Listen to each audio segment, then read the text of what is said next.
From the world of Red Dragonin, the folks at SlugFest Games proudly present The Battle for Greyport! A cooperative deck-building game with 5 playable characters, 7 different scenarios, and assortments of variants. Every game you play will be a little different. Hey guys, go to slugfestgames.com to find out more. you guys in capes. You got anything? I'm not real good at your little rap rhyme thing that you do at the beginning of your episodes. Okay.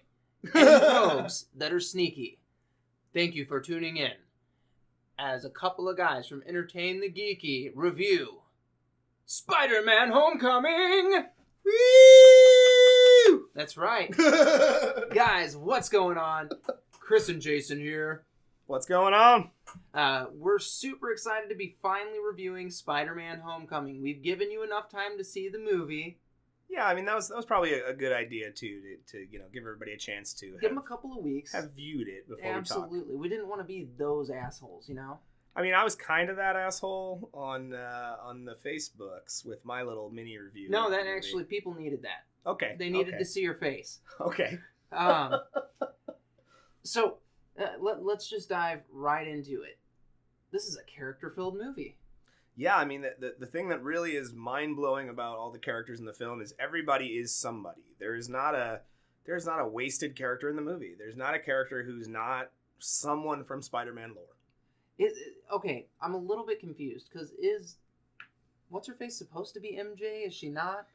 I don't know. Because they changed her name. Well, I'm not really sure if what that means is they're just creating a new character that is going to be the love interest for Peter Parker, or there's been some theories that I've read that, in the comics, Mary Jane's father was very abusive and to their mother and to her. So there's speculation that maybe they have moved to Queens to hide, and she has taken a different name. Like witness protection. Right. Or maybe just for their own protection, right? Maybe they didn't go through police or court. Maybe they just ditched him. But no red hair. Well, I don't think that's a necessary thing that you have to have. I mean, they call MJ red. I mean, that's kind of... Well, I understand that, necessary. But if the girl represents the character well, it doesn't really matter who she is or what she looks like. Okay. Flash Thompson's in it. It's such a different take on Flash. Well, he's not a big muscle-bound bully anymore. Weird. He's actually quite a, overachieving, smart kid. But he's also just a jerk. Yeah, for sure. Well, I think the modern bully has changed a little bit. Like, yeah, I mean, when we were in high school, a bully was probably some jock asshole. Yeah, that is probably you're probably right. They were probably trying to do a modern day bully. And I think they did it well. Right, yeah. I hated the kid. Well, yeah, I mean, he did a good job of portraying a character that maintains the relationship that Flash has with Peter while changing the, character in and of himself, how he's presented. And I think they did a good job. They did do a good job there. They don't ever call him Flash Thompson, though. He's just referred to as Flash the whole time. And that's okay. Yeah, I mean, there's a bunch of that, right? Ned is who most people think is Ned Leeds, but they never actually say his last name. He's just Ned. Did you download the Spider-Man Homecoming app? No, I did not. I'm not really an app guy. Well, so it's kind of fun because you get to listen to voicemails that Ned and MJ and everybody sent to Peter. Okay. And Aunt May and Tony Stark. And there's different photos that Peter took and videos that he took. And you get to go through all these photos, videos. And it's basically you have Peter Parker's phone. Okay. And it's a really fun app. Spider-Man Homecoming app. Download it. Yeah, I mean, it sounds fun. The whole little opening scene where he was recording the things that were happening during Civil War was great. Oh, it was so much fun. Yeah, I mean, he's doing a behind-the-scenes commentary. I love that he opens up with, like, a Batman voice, too. When he starts the film and they're driving, him and Happy, he just kind of, it's Brooklyn. It's a hard neighborhood to live in, but it's my neighborhood. And Happy gives him crap, like, why are you doing that voice? What are you messing around? So yeah, it was kind of a funny little thing, and if the app is representative of that, I'm sure it'd be interesting. It is completely representative of that. Yeah, for sure. I only noticed his accent one time in the movie. Which was when he first gets his suit. He goes, "Oh my god!" Okay. And I'll have to go back and see it again because I didn't notice that. Yeah, I noticed it one time and I was like, you know what? you still did pretty darn good, kid. Well, I think maybe that speaks to a little bit of Tom Holland filming that scene, and just a little bit of his real personality came through because of how awesome what he saw was. I mean, it's an awesome real Spider-Man suit. I would shit my pants. I know. If Marvel Studios was like, hey, open this briefcase up, and there's Spidey suit, I'd be like, Yeah, I'd probably faint. That would probably be my instant reaction. I'd probably be so excited that I would just pass out. I'd cry. I would for sure cry. Oh man. But yeah, all around, man, it's one of the things that I really liked about the film too is that it's not just another Iron Man movie with Spider-Man kind of in the background. It is a Spider-Man movie. Honestly, Happy Hogan's in the movie more than Tony Stark. Yeah, Tony Stark took a backseat. Yeah, I mean, and that's, everyone was kind of, before the movie came out, thinking that was what it was going to be. It was just going to be another Iron Man film with a little bit of Spider-Man thrown in for good measure. I liked father figure Iron Man, though. He did do a dad thing. I think he overreacted at a couple of moments, but I guess that's Tony, right? I mean, Tony's a little over the top. I mean, sure. I just think that based on who his dad was to him, yeah, that he wouldn't have had some of those more overreaction moments, that he would have been more understanding. I've always just imagined Tony as more laid back. We all recreate our childhood, though. I mean, that's probably true. I don't want to, I don't really know if that's true, but it probably is. I mean, in psychology, that is something that they talk about, is we all tend to recreate our childhood or our home environment. So if his dad was slightly overbearing, it doesn't really come as much of a surprise that Tony can be slightly overbearing, especially when you're talking about, hey, it's the guy that wanted to make all humans register. Well, yeah, I mean, the Civil War definitely set up a very interesting perspective for both characters to split them apart. I like the idea that when, Captain America comes back around, he might not be Captain America anymore. He might just be Steve Rogers, super soldier. With a new shield. Well, maybe. Oh, Tony's going to give him a new shield, and it's going to be awesome. Okay, but what you're talking about, that's when we realize that we need Captain America to defeat Thanos. When he just first busts back on the scene because of some crazy stuff going down. He's probably going to have the old shield. No, remember he dropped it at the end of Civil War. No, I mean the old, old shield. The goofy World War II one that was actually a shield? Yes. That would be a little ridiculous and kind of awesome. I could see Steve Rogers doing it. Yeah. He already stole his old costume. I mean, he's so clueless, so why wouldn't he? Sure. You know what I mean? Yeah. Back to Spider-Man. Yeah. Captain America was probably my favorite character in the movie. His PSAs. I mean, yeah, in reality, he's not even in the movie, right? He was to me. I mean, other than the physical aspect of having to get Chris Evans to come down, put on a costume, and record some goofy stuff. But they were awesome. But yeah, I mean, they've promised us a Blu-ray full of PSAs that they shot with Chris Evans on a day that he came down to shoot those things. They were so fantastic, and then they used one as one of the bonus scenes at the end of the movie, or the that was I was saying that was done intentionally to make you feel stupid for waiting to see. I didn't feel stupid. No, I felt fulfilled when that happened. I mean, I think we were in the theater together watching the movie, and that was the immediate response. Like, I need more Captain America PSAs. People were literally saying it out loud, and then it comes on, and everyone's like, ah! Yeah. That was so fun. It also represents something that Captain America would do. Oh, right? Absolutely. Be that kind of, gung-ho soldier American guy. Most definitely. Let's talk Vulture in this movie. Oh, man. I think this is one of the best done Marvel villains that I've seen. It's not the best. I didn't say the best. I said one of them. It does shatter the opinion everyone seems to have that they haven't had good villains in recent films. I think the villains have been fine. I don't know what everyone's complaining about. But Vulture's definitely the best villain since Loki. Yeah. Yeah. As far as big screen presence, justification for his actions, sympathy from you as an audience member. It's fucking great. Awesome, dude. And those are all the things Loki brings to you. You know what I mean? Loki brings to you the grandiose spectacle of being a bad guy, but then also is someone you relate to because he's had a bum deal in his life. Oh yeah, absolutely. Yeah. And now we're gonna take a quick minute to direct you guys over to SlugFestGames.com. Guys, go check them out. These are the people that brought you Red Dragon Inn, Battle for Greyport, High Noon Saloon, and so much more. Those are all great. They're all really good games. So guys, SlugFestGames.com. again, if you've not played any of these games, the flavor of all of them is so rich. Red Dragon Inn is probably my favorite game to play, and it's all the flavors there. All of it. If you're a role player and you've never played Red Dragon Inn, change that. It'll change your life. So again, SlugFestGames.com for more information. Now we can get back to reviewing Spider-Man. Yeah. I'd like to say real quick on Red Dragon Inn, man, you can turn that into a real drinking game. Oh, I've done it. Yeah, I mean, if you got a group of adults together, you can play like 16 people with that game. When you combine all of the sets together, you can play a real drinking game with that. I have got... So the first time I tried to play it as a real drinking game, it was so out of hand because we were drinking before we started playing. Oh, that was your classic mistake right there. Yeah, right. And then we tried to match, like, so if you were Dragon's Breath Ale, one of the drinks in the game, which is like, it's the 4-banger, we were like, you gotta take a shot of this Jim Beam Devil's Cut. Oh man. Oh, that just makes my heart hurt. It hurt my insides. Yeah. But we did it. But yes, the Vulture is great. I want to see him back, which we might, because they're kind of building up the Sinister Six thing. I feel like Avengers Tower is going to get turned into an Oscorp building.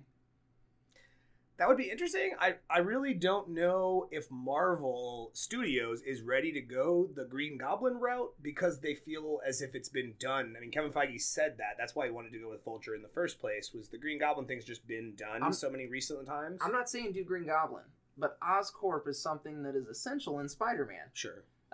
So to have it there is not a bad thing, and shoot, it gives them a chance to set stuff up. Well, right, and understanding the other side of the whole, equation, we knew about the new Avengers headquarters in upstate New York. Yep. What we didn't never get to see was the acquisition, or the sale and acquisition of this which we get to see through Peter Parker's eyes in Spider-Man: Homecoming. So yeah, I mean, what happens to Avengers Tower, right? Someone's going to buy it. Some company's going to buy it. It's a technological. It runs on an arc reactor, for God's sakes. It's so big. Yeah. So that's why the first thing that popped in my mind was Oscorp. I was like, Oscorp has to pick this up. They have to. I mean, it would be interesting just to have, even if it didn't lead to a story with Norman Osborn. It would just be interesting to know that Oscorp is in Peter's New York. So now,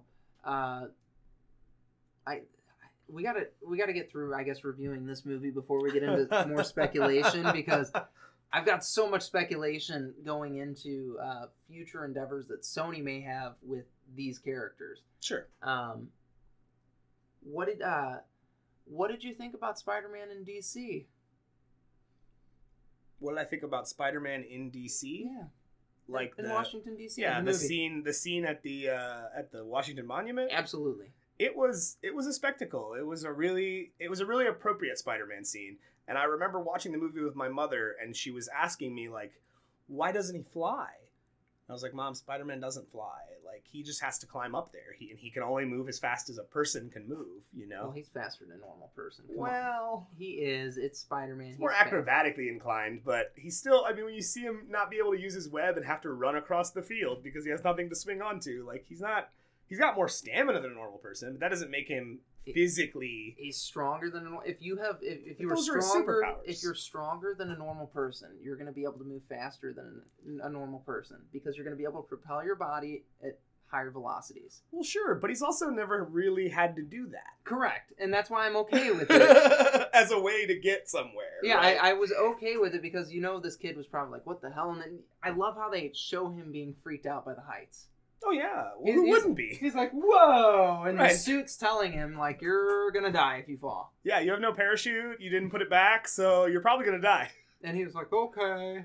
I mean, in all reality, it'd be scary for anybody. I mean, the first time being that high, you would definitely have, it doesn't matter how strong you are, Captain America was afraid at one point, That's just how it is. So, I guess so. It was an interesting scene to see. I loved his goofy little fake accent that he did when he was talking to his friends. Oh, yeah. Or it's just really thick Brooklyn guy accent. Absolutely. Everybody okay? All right, good. Yeah, I mean, it was ridiculous. I'm not doing it justice at all. But it was over the top and fun. It was good. It was. I would have liked to have seen him. I would have liked to have seen Spider-Man show up at the party and actually do something at the party. Yeah, but I think that was to show the moral good kid that is Peter No, Parker, it right? was. Because he realized he was about to use it for a party favor. It absolutely was. But, like, being a kid in high school, come on, man. Well, yeah, I mean, it's hard to resist, right? But I think they painted a good picture of him in Captain America Civil War when he was talking to Tony when they first met, when he says, you know, when he goes through the whole power responsibility thing. Yep. One of the things he also says is, you know, I couldn't play football then. I'd love to do that, but I couldn't do it then, so I shouldn't do it now. He's also trying to pretend that he's not different. Yeah, but part of that's just protecting Aunt May. Well, sure, and himself. Yeah, right? and I mean, and his own identity. Nobody can know who he is. Well, that's what I mean by identity, because you don't, like, somebody like Tony Stark, he doesn't have to protect his identity because he's Tony Stark. The guy's basically untouchable. This kid that doesn't really have anybody but his aunt. Yeah. Somebody could go after her, and then he'd be in trouble. And in the comics, I mean, we see it happen. Well, right, and we were talking about the idea, you know, after watching it the first time, that when you look at Captain America, when you look at Iron Man and Black Panther and these guys, being a superhero is their job. Yeah. Their job is to be a superhero. Peter is a child. His job is to be a child and go to school. You know, he can't leave his life behind to go be an Avenger yet. Well, he could One have. day He could have. He could have. He was given the opportunity. But he chooses not to because he realizes that's not his job yet. Correct. And the suit, oh my God. It's very... Yeah, I mean, aside from the big spider arms that came out of the one from Civil War, it's very much the Iron Spider suit.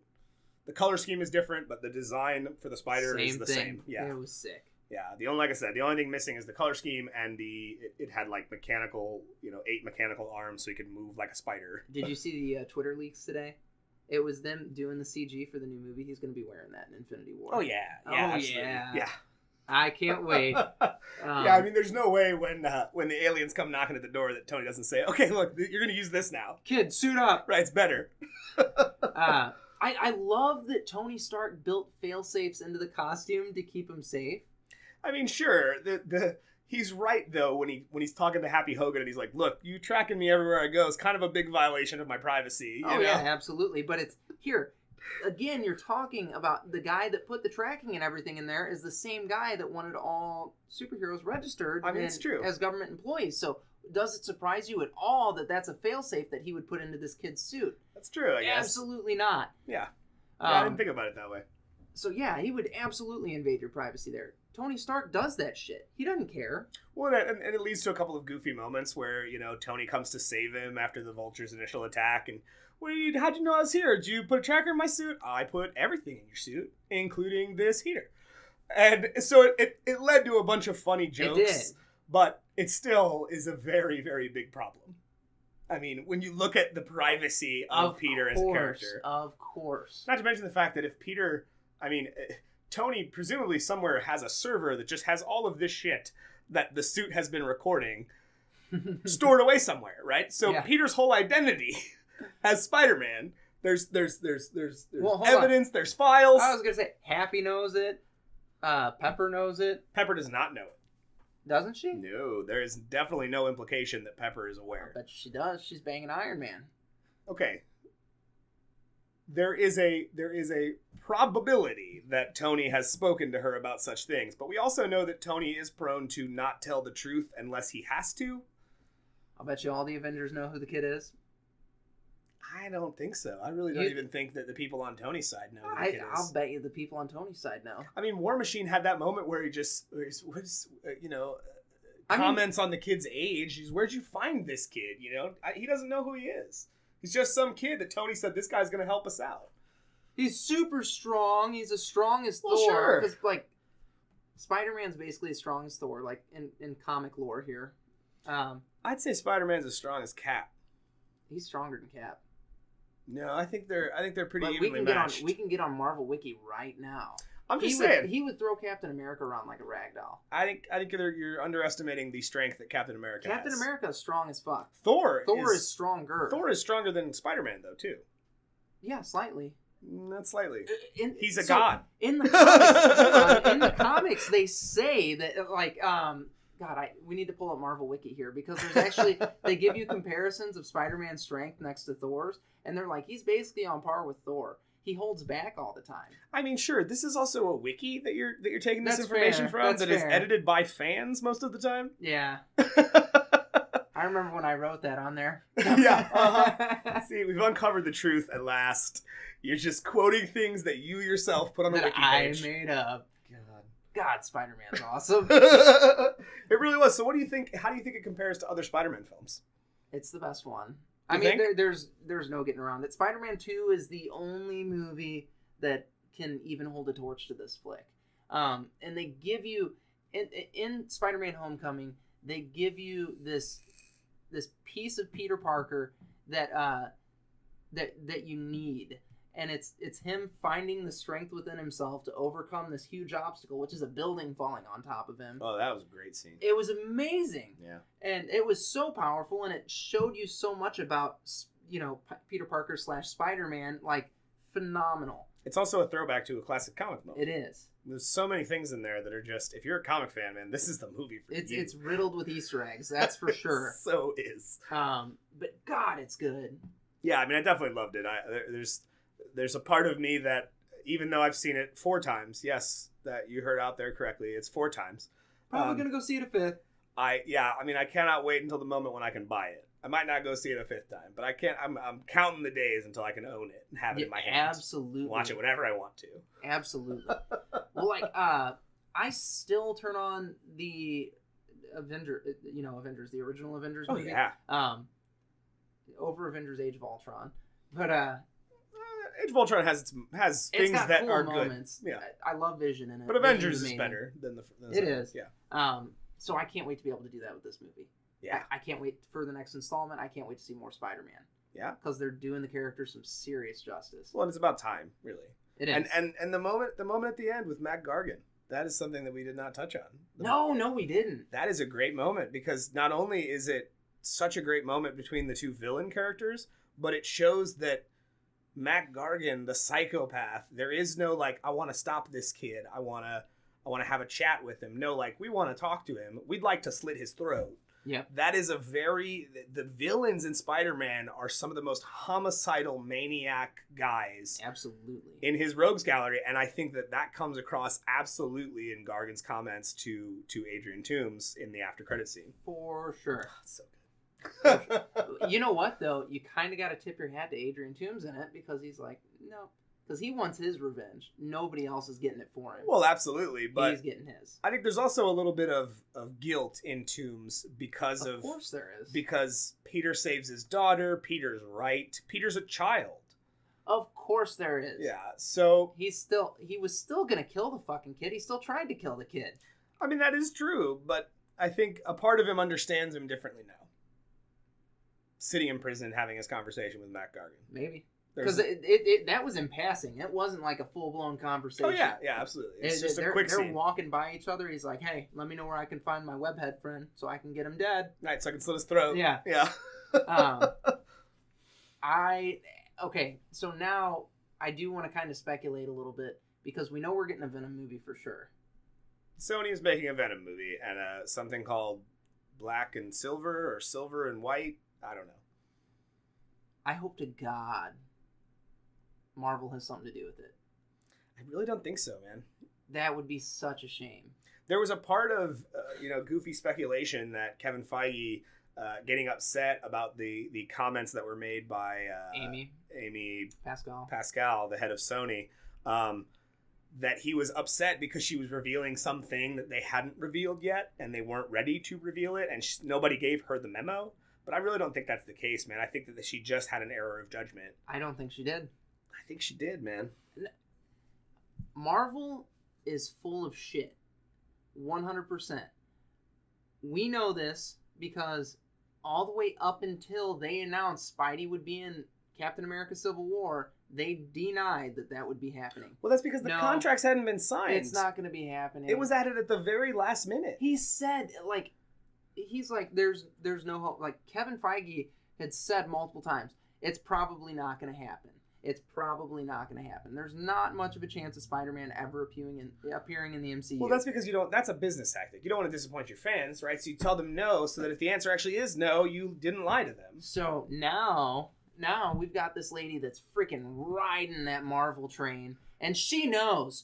This lady knows. It's the head of Sony. She's like, oh yeah, we're gonna be doing some sick shit here with these characters. It's gonna be amazing. Marvel's got their hands all in it. Yeah, And but I he's feel like no, you weren't supposed to say that yet. I'm so mad at you. right. But I feel like Kevin Feige is the kind of guy, and Disney is definitely the kind of company that if something like that came out, they would have just went with it, right? If somebody had figured out their secret, they would have just went with it. They are so tight-lipped about everything. No, they are not. Yes, Look they at are. D23. Look how many things got revealed. Look how many things we got to see. D23 is where they reveal things. Okay, well, if they were planning on doing something with Sony and was Spider-Man, this was some little press conference. they should have announced it there. There's there's still hype to do for movies that are coming out in the next year. I really just think Venom is Sony's own It project. better not be. Well, I hate to disappoint you. Amy, you need to do whatever Kevin asks. Whatever it takes. Whoa. Too much. But it would be nice to see Venom and Spider-Man in the same movie together. A good Venom. And see it done well. Yeah, a good Venom. But again, man, I just really, I'm first of all, I don't want to think that that's going to happen because I don't want to get my hopes up and then be shot and disappointed about how all of this falls when it's, finally a movie. So more speculationing. Okay. Marvel has also said that there are no plans to have the Fantastic Four in their universe ever. Well, that's because Fox is going ahead with another Fantastic Four film. I don't know why. I don't understand either, but they've got plans. They say it's happening. The last movie with the Fantastic Four that they molested should have been that should have been the nail in the coffin for them with that particular group of characters. You would think so, but apparently not. Because they're using what happened in that movie, the continuity that movie established, to build the second movie. That's so stupid. With the children. It's going to be about Valeria and Franklin Richards, Sue and Reed's children, who are mutants. Nope. And have lots of powers. Nope. I haven't even watched the last one. I refuse to.